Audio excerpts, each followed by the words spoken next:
मोनहास'यै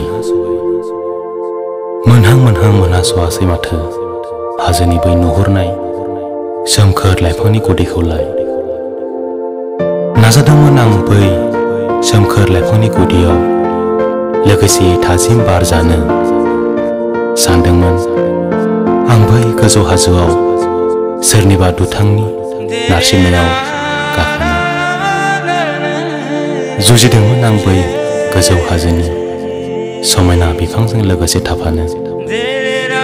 फोलावहांदोंमोन आं दुथांनि नारसिननायाव आंनि आखाइ फारनैखौ।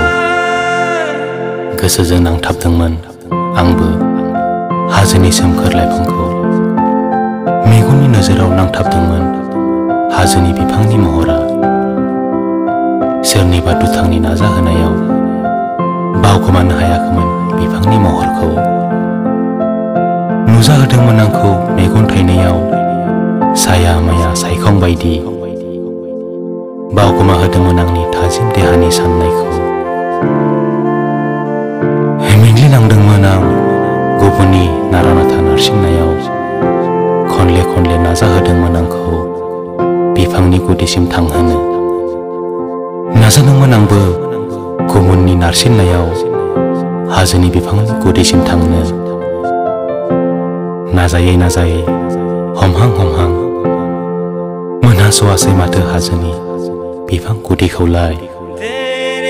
मोनहास'यै जाहोनाव आन्दायना थानांबाय आं अबथिरा जिउखौ लानानै। हमहां मोनहास'आसै माथो जिउआव गोसोनि साननाय लुबैनाय।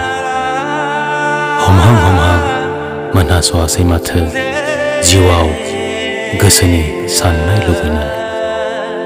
लिरगिरि मुस्रि दन्देस्वर बर', गामि पानिसिलि खाग्राबारि, उदालगुरि डिस्ट्रिक्ट।